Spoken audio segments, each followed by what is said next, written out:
The first 3 months of For Honor's life have been relatively tame. There have been ups and downs for the entire roster of characters, but the game hasn't felt entirely fresh and new since it was first released. With the addition of the Centurion, the Shinobi, and many other changes and overhauls, the game feels entirely different. Today, we're going to look at some duels from the perspective of the Centurion, but more importantly, we're going to expose some of his biggest weaknesses. First, we need to acknowledge two things. Number one, the Centurion is completely ridiculous and overpowered. This fight is the case and the point. A few well-placed kicks, punches, and stabs will leave even the toughest of For Honor's roster completely grounded and drained of their stamina.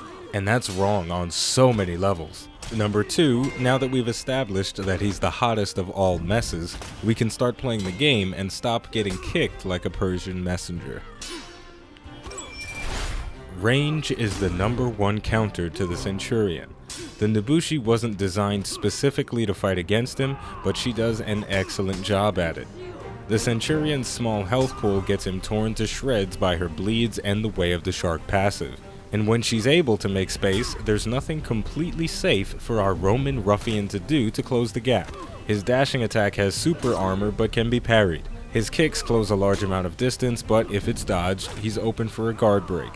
If he follows the kick with an attack to prevent the guard break, don't fall for the same trick a second time and reset to neutral when you dodge. Also remember, he's not a Spartan, but the Centurion does like throwing people in holes. The most important thing to remember when going up against the Centurion is how your character is supposed to work. Just because you haven't mastered the matchup doesn't mean you can't use some of your default options to get the job done. The Warlord is one of the toughest characters in For Honor. Although the Centurion is the new king of draining stamina, he can't compete with this Viking's health or defense. So, in a world where both players are equally skilled, the Centurion has some advantages, but so does the Warlord. The same is true for all of the other characters.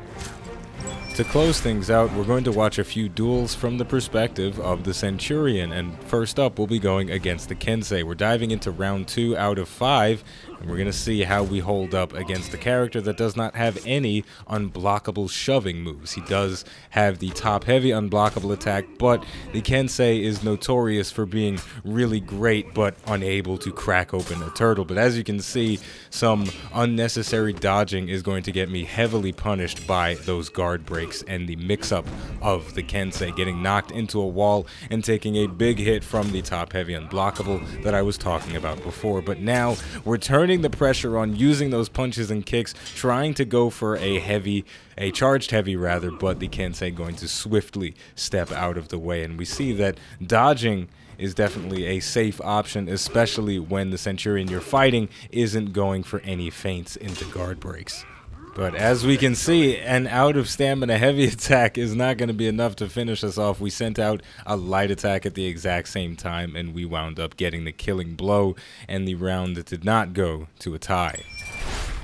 Next up, we're fighting against an Orochi, or as I like to call him, Baby Kensei. So let's see if this more agile version of the character that we just fought can do some interesting things against the Centurion. He's not the fastest character, but he's also not the slowest character. He sort of teeters in between being quick and slow, so that kick is going to come out and it's going to be easily dodged and punished by a dashing attack from the Baby Kensei, and then a top light is going to do some big damage to us. Unfortunately, he used the Riptide Strike, I believe it's called, and he was guard broken for it, so he took a little bit of damage. Finally connecting with a kick, trying to go into that bread and butter combination with the Centurion, but it is not going to work out for us, and we are in the critical health state, but we have the Orochi in a very dangerous position. He's out of stamina, and that means we can wail on him as much as we want and not have to concern ourselves with getting punished by top lights or even parry attempts. So we're going to walk away with a victory. Next up, we are jumping into round 3 out of 5 in a fight against a Nobushi. Now, this is a matchup that I've been finding extremely difficult because of this character's versatility and their range. She might not be as versatile as the Lawbringer with his poleaxe, but she has some impressive mix-up potential, and we see already we're getting hit by a lot of Viper's Retreat and a lot of damage, but we're trying to make use of that Centurion wombo combo. 2 dodging heavy attacks are going to come out, and we're going to tiptoe out of the way of both of them. It's almost as if the Casper slide were playing in the background, and that is going to put the Nobushi in the grave. Man, that escalated quickly.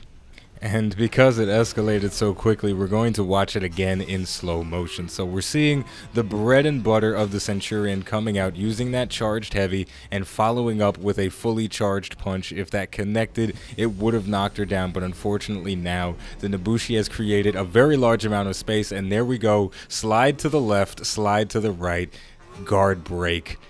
Everybody clap your hands because we are going to secure the kill. Does anybody know the cha-cha slide? My goodness, when's the last time you've been to a wedding and seen somebody get clocked in the face so damn hard that they fell on their ass? And then we finish off the Nobushi with that Eagle's Talon jumping attack. It's very fancy. So, as we can see, the Centurion is a very powerful character, but he's very far from unstoppable. It's the same as the Shinobi. With that said, the name of the game, I believe it's called For Honor. The name of the channel, I know for a fact, it's iBluairJgR Gaming for Comedy. Thank you for watching, and I'll see you next time.